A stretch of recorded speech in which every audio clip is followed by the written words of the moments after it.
The United States is sending 200 troops to Nigeria. At first glance, it sounds minor, 200 troops in a country of over 200 million people. But this deployment is not about numbers. It is about leverage. Pressure has been building in West Africa for more than a decade. Boko Haram once controlled territory the size of a small state. Entire towns in northeastern Nigeria fell under insurgent control. Military bases were overrun. Civilians fled by the millions. Now the battlefield has evolved. Boko Haram fractured in 2015 when a faction pledged allegiance to the Islamic State and became ISWAP, the Islamic State West Africa province. That split changed the character of the war. Boko Haram, under Abubakar Shekau, relied on extreme brutality, mass kidnappings, forced marriages, indiscriminate suicide bombings. ISWAP shifted tactics. It studied ISIS doctrine. It targeted military positions more systematically. It embedded inside fishing communities around Lake Chad. It taxed trade routes. It built shadow governance. Have launched missile strikes against the Islamic State group in northwest Nigeria. This was no longer chaotic terror. It was structured insurgency. The humanitarian cost has been staggering. Tens of thousands killed, millions displaced across Nigeria, Niger, Chad, and Cameroon. Entire communities emptied. The Lake Chad basin transformed from a commercial artery into a militant corridor. Nigeria has launched offensive after offensive, airstrikes, ground sweeps, regional joint task forces. Some gains were real, but insurgents adapted. They learned patience. They retreated into forests like Sambisa. They moved across porous borders. They shifted into small, mobile units. They relied heavily on improvised explosive devices. They struck convoys and disappeared before reinforcements arrived. And now the United States is stepping in again, not with divisions, but with advisors. Before we break down exactly what happened and why this matters so much, make sure you subscribe to War Theory. This is where real strategic analysis lives, the kind nobody else is willing to touch. Now here's what's really happening. This is not a combat invasion. American troops are not leading assaults into the bush. They are there for training, intelligence sharing, logistics support, ISR integration, and counter-IED specialization. And that may be more decisive than combat troops, because modern counterinsurgency is about shortening the kill chain. ISWAP survives because it operates inside intelligence gaps. It exploits time delays between detection and response. It hides in terrain that is difficult to monitor continuously. 200 American personnel can dramatically increase Nigeria's ability to see. To Nigeria, the U.S. has put boots on the ground in the African country, which has been grappling with Islamic State terror attacks. Intelligence, surveillance, and reconnaissance, ISR, changes everything. Persistent drone coverage, signals intelligence, satellite imagery, pattern analysis, data fusion. Without ISR, insurgents disappear into geography. With ISR, geography becomes predictable. Imagine a supply convoy moving at night through swamp terrain. Without aerial surveillance, it is invisible. With persistent monitoring, its route becomes traceable, its safe houses identifiable, its timing predictable. Speed in counterinsurgency is not about movement, it is about decision cycles. Detect faster, analyze faster, strike faster. This deployment is about compressing time. But here's the first major twist. Intelligence alone does not win insurgencies. Nigeria's military is large, one of Africa's biggest, but size does not equal consistency. Some units are disciplined and effective. Others struggle with logistics, coordination, and leadership standards. American advisors focus on small unit effectiveness, patrol discipline, ambush avoidance, night operations, radio reliability, combined air-ground coordination. One of the most critical areas is counter-IED capability.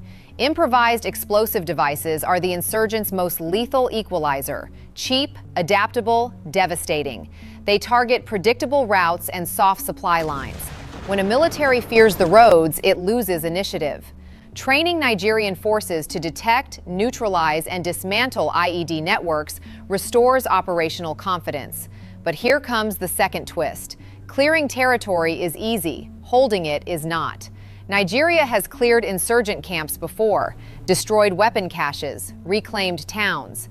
But insurgents often return once forces redeploy. Why? Because insurgency thrives where governance is weak. Holding ground requires logistics, fuel, medical support, maintenance cycles, steady troop rotation. It requires civil administration and protection of local populations.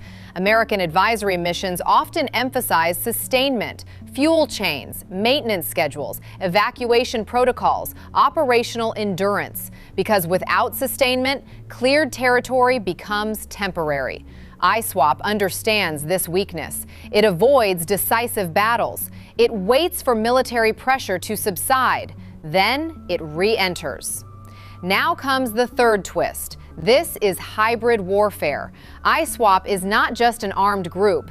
It is a political actor. It taxes fishing communities. It regulates agricultural trade. It spreads propaganda through encrypted channels and local networks.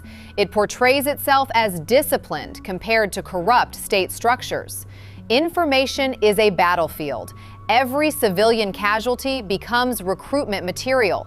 Every abuse allegation becomes narrative leverage. Nigeria's armed forces have faced criticism in the past for heavy-handed tactics. Whether fully accurate or amplified by insurgent propaganda, perception shapes legitimacy, and legitimacy shapes intelligence flow. If civilians trust the state, they provide information. If they fear it, they remain silent.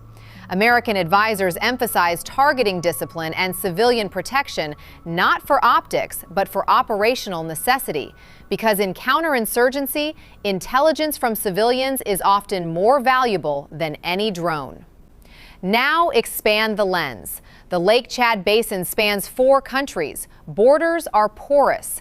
Fighters move between Nigeria, Niger, Chad, and Cameroon. When pressured in one country, insurgents relocate to another. Regional coordination has improved but remains imperfect. Different armies, different capabilities, different political agendas. The U.S. advisory presence indirectly strengthens regional intelligence sharing by improving Nigerian integration systems. But 200 troops cannot solve regional fragmentation. Here lies the strategic risk. If Nigeria improves but regional synchronization fails, insurgents will exploit the seams. There is also risk for Washington. Small advisory missions historically carry mission creep potential. Training evolves into embedded advising. Embedded advising evolves into dependency. The United States must balance influence with restraint.